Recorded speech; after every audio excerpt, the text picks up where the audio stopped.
Hi everybody, today is, I think, March 6th. Wow, so much to share.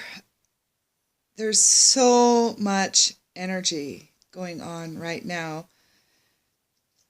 I don't quite know where to begin. So I began working with the corridor of light. It started happening like in December, well, the violet flame in November, and then this threefold corridor of light in December. The actual activation happened at midnight on December 31st. And then the last couple of months, I've been really intensely working with the light. And working with this corridor of light and learning how to use that energy is an acceleration. And wow, it has been. And this corridor of light was given to us. Actually, I received the information through a lady that is an ambassador for the Pleiadians, and I've been working with her. And yes, I've been accelerating like crazy. Also working with the fifth dimension energy. Right now, the fifth dimension energy is a state of consciousness. It's not an actual physical location yet. But there is much talk about the event. Again, nobody knows when it's going to happen, and I believe that much is occurring simultaneously. Of course, some people believe, future life, past life, parallel life, whatever you believe in. I believe in parallel lives, that all of these lives are happening concurrently at the same time. Like right now, I know that I have many aspects of myself living at the same time. Like one of my higher selves, for example, one of my higher selves is living right now in Telos. Another one of my higher selves is a dolphin that's swimming in the Monterey Bay. It's all been very fascinating and fun to wake up. And I kind of feel like I was watching this movie one day where this girl put together a puzzle without looking at the picture. I feel like that's what I'm doing with my life. In every little piece of waking up is another piece of the puzzle. And I'm doing a lot of quantum jumping, and I'm discovering a lot of my past lives, and each past life is another piece of the puzzle. And the pieces of the puzzle now are just like going zoom, zoom, zoom, zoom, zoom. And the puzzle's just like coming together quick. So what I wanted to share today is a little bit about 5D and the new Earth. So something that came up, I don't know, about 2 or 3 weeks ago was I was meditating, and I got that the energy of the new Earth is masculine. It is going to be a community based on love and creativity and more of a telepathic communication and, much higher consciousness than what we have on the old Earth. I really got that since the energy is masculine, I got that the name of the new Earth was not Gaia. Now, I don't know if I'm right about this. So then I asked, I'm like, well, if the name of the new Earth is not Gaia, what is the name of the new Earth? And I kept hearing a name in my head over and over. And I think I shared in another one of my videos that I have this knowing, this sense of knowing. So I have a name. I'm not sure if I'm right, but I believe that the name of New Earth is Roz. R-O-Z. Roz. Oh yeah, my Claire is going off. My Claire, yes. So I don't know if I'm right, but I thought I would share this. That I believe the name of New Earth is Roz, not Gaia. I'm finding it more and more difficult to listen to other meditations and stuff, because if somebody calls New Earth Gaia, my soul just screams. It goes, no, and it just like pops me right out of the meditation. And that's what happened 3 weeks ago. I was listening to this meditation and somebody called New Earth Gaia and my soul just went, no. And it just like spun me out of the meditation. And I was like, whoa, what happened? I need to investigate this. And the more I go in, the more I'm receiving. A couple of more things about New Earth energy. One of them is grounding. And I ask you to use discernment with everything that you do and everybody that you listen to, including me. You need to do what's right for you. This is what's working for me. So I discovered that I am not supposed to ground to Gaia, to the old earth anymore, because I'm trying to ascend to the fifth dimension. And, you know, when you get that fluttery feeling, yeah, I bought into the grounding, and I would ground to Gaia, and that fluttery feeling would go away. But with ascension, you don't want to stop that fluttery feeling. That's part of ascension, and that's going up. So what I've done is I cut all of my grounding cords to Gaia. I did a new grounding where I grounded to the new earth. And then I grounded up, because I always ground both ways, down and up. And have fun with that. Because like my old grounding cord to Gaia was like 8 feet big, and you know, I made it what color I wanted. The one going down is one color. My astral cord going up to the stratosphere to source is another color and another size. And you know, you pick what you want to ground to in the center. I have a big, huge piece of hematite. I mean, it's like a boulder size piece of hematite down at the center, at the core that I ground. Or my grounding cord goes around it, and then it comes back up into me. So play with it. You know, when you're doing your grounding and your meditation, you know, ask, you know, what is for my highest and greatest good? What size should my grounding cord be? You know, the one going down and the one going up. Both of mine are different sizes. Like my old grounding cord was 8 feet big. And I asked, is that for my highest and greatest good? For my new grounding cord? And I got a no. So my new grounding cord to New Earth, the one going down is only 4 feet big. It didn't need to be 8 feet big. I thought that was interesting. They're both still the same colors, but they're different sizes now. So I'm not grounding to Gaia anymore, because I want to ascend to the fifth dimension. I'm ready to go. I mean, all this dense, low vibration of where we're at now is too much for me. So I'm holding the fifth dimension consciousness almost all the time now. I mean, a lot of times some of the 3D drama pulls me back. And when I'm talking about 3D drama, I mean just like stuff. You know, like my dryer broke, and, you know, the toilet's leaking, and, you know, just stuff like that. It's just stuff that you have to deal with. Sometimes that'll pull me back, but then I can just like jump right back to the fifth dimension consciousness, Christ consciousness, pretty quickly. And there's lots of ways that you can get into the fifth dimension consciousness. And I was going to make a video about that, but like, there's just so much. I have like 1,000 videos I want to make. I was listening to another speaker one day, and she was channeling, oh my gosh, I think it was Archangel Raphael.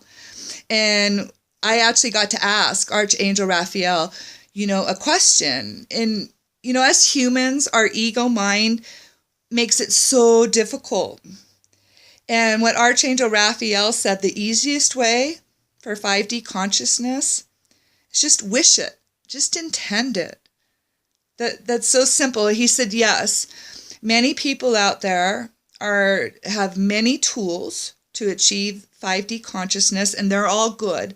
And if they work for you, yes, use them. And I'm using them. I have lots of different tools that I'm using to get into fifth dimension consciousness. But on some days, I don't have time. And then I'll just be like, I intend to be in 5D. I wish to be in 5D or whatever. I just wish it, I intend it, and boom, I'm there. The other thing that is really big for the fifth dimension consciousness is ego. You got to let the ego go. And I didn't even really realize before what my ego was. I mean, I think in college, I took one of those classes, Plato or whatever it was. They talked about the ego and the id, but I don't remember any of that stuff. I didn't really realize what the ego was until I started trying to let it go. And if you're in judgment, you're in ego. And I went, ooh, ouch. Because I am one of the most, or was, I still am sometimes, but I was one of the most judgmental people out there. I mean, I would judge people negatively all the time and give unsolicited advice and just, all of it. And helping people, that's all ego. I didn't realize I was in my ego. So you have to stop fighting. You have to stop fighting everything and just let it go. You basically have to die to your ego. The ego is all third dimension. So the ego has to go completely. Well, you won't ever be able to let it go 100% completely. There will always still be a little bit, but try to let as much of your ego go as you can. That's big for the fifth dimension consciousness, Christ consciousness. There's lots of wonderful tools out there. If you find them, use them. The other thing that will happen once you activate your light body and your DNA starts restructuring is your chakras. In the fifth dimension, we don't have 7 chakras. So all of the first phase, my light body phase is complete. I'm in my second phase, which is the crystalline light body phase, I think. So all of my chakras have already merged into one. What will happen is your 6 chakras, your root chakra, your sacral chakra, your solar plexus chakra, your throat chakra, your third eye chakra, and your crown chakra will all merge into your heart chakra. You only have one chakra. Now, I did hear that everybody got a new earth chakra, which is at your navel, your belly button. I haven't figured out yet what happened to that one or if I still have it or not. I did have it. I don't know if I still do. I haven't had time to figure that one out yet. So right now, I don't have 7 chakras anymore. I just have one in my heart chakra. And my heart chakra does everything. Like my third eye is now, I see with my heart. It's kind of cool. And yeah, right now I'm still all tingly and high from Happy Maha Shiva Ratri, for those of you that celebrated the other night. It was a very interesting Maha Shiva Ratri. I've watched the same telecast for the last 3 years. Every year's been a little bit different, but this year it was amazingly different. Because the gentleman, and I watch Sadhguru, he doesn't have a high light score, but I watch him anyways. Because he has so much music and the drums. I love his drumming, and it's like, oh, boom, boom, and it's uppity, and it keeps me up all night. So I like watching the telecast because I can stay up all night. But this year, he was talking about dimensions and consciousness, and it was a total 5D Mahashivaratri. I'm still buzzing and high from Mahashivaratri. It was just the other night. So it's amazing, amazing. The other thing I wanted to say is I just found out about something just a few minutes ago, and that's why I had to get on and make this video really quick.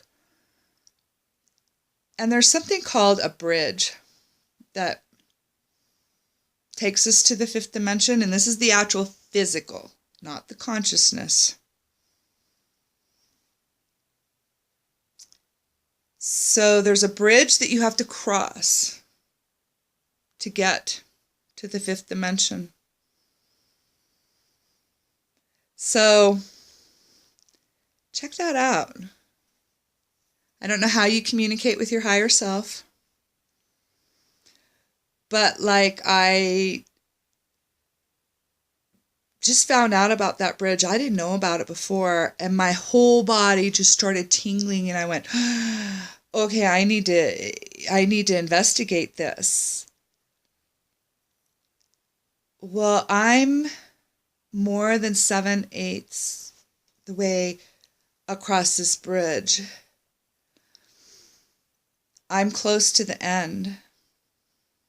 And it's my understanding that once you cross all the way across the bridge, you're in the 5th dimension permanently.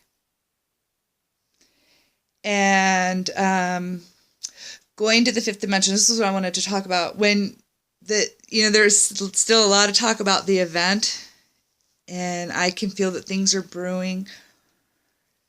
So a lot of people are asking, what about my family or pets, the people that I love, my loved ones, anybody that you love, friends, family, partner, animals, whoever, whatever, anything that you love. People are saying, what's going to happen to them? Well, when the event happens, or when you go, if you go, you can go before the event. I'm going before. You pull them with you. If you're an energy worker, and you know how to do that. If you're not an energy worker, learn how to manage and command your energy. So like I would relate this as to spiritual Olympics. I mean, like 6 months ago, I found out that my spirit was like not in my body at all. And every day I called it spirit in the body Olympics. I mean, I had to call my spirit in my body every day, command it in. And little by little, it would come in, it would come in, and it would come in, because my spirit didn't want to be in my body. I've shared on some of my other videos, I've had a very difficult, hard, traumatic life. I've astral traveled a lot. My spirit started leaving my body at a very young age. So it was a challenge. My spirit didn't want to be in my body,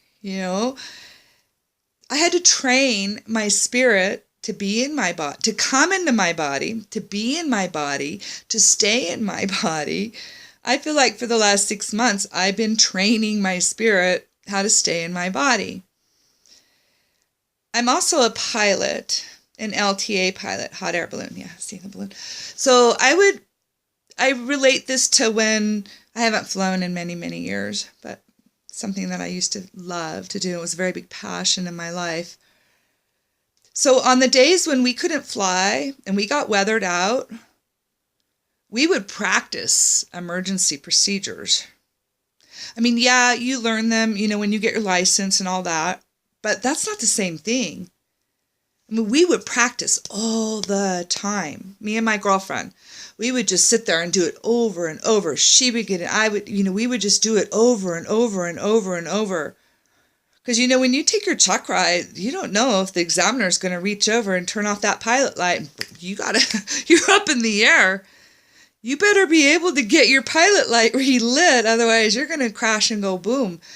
So I kind of relate this as to, you need to be doing emergency procedures with your spirit for the event. You need to practice and practice and practice. So what I started doing, I don't know how, a month or two ago, whenever I started doing this, I started training my spirit that, okay, when the event happens, okay, I don't have family, but I have 3 animals that I love. I just got another one. I got a kitty. That's another story. So I've been training my spirit. Okay, when the event happens, you remember, you pull Angel, Mila, and now my kitty's name is Shiva. You bring them with you. You pull them with you. I've been telling my spirit for the last 2 months. When the event comes, remember to bring them with you. Pull them with you. I'm commanding my spirit now. I'm training. This is emergency procedures. Because when that event happens, if you're not trained and you're not ready, you might not know how to bring them with you. I don't know. I hope that helps you. And, oh yeah, you want to hear my kitty story really quick? So I had a cat. He was a soul soulmate kitty. His name was White Paws. He was with me for 15 years, and he was an incredible kitty. I mean, he didn't act like a cat. I had so many stories about him. I even started writing a book. I didn't finish it. And then sometime in the last few years, I heard about that you could have a soul return animal, where the animal's soul returns to you. So about a month ago, there was this stray cat hanging around here. I started leaving food for it, and it didn't show up again until about 2 weeks ago. So this little black cat is my White Paws. I've had a soul return. My baby came home. He's my White Paws. So I didn't want another animal because I want, all this stuff is going on. But I have to keep him. He's my baby. So I've had a magical experience. I've had my soulmate kitty got in another body, was belonged to some other family here in town, and left and came here. He found me again. And I named him Shiva because I figured he needed a glorious, majestic, regal name. And he's all black. So that's my exciting news, that that soul came back to me. It's so exciting to have a soul return animal. I'm so happy. And bless all of you, and love and light to all of you. And get ready. 5D. Here we go. Woo!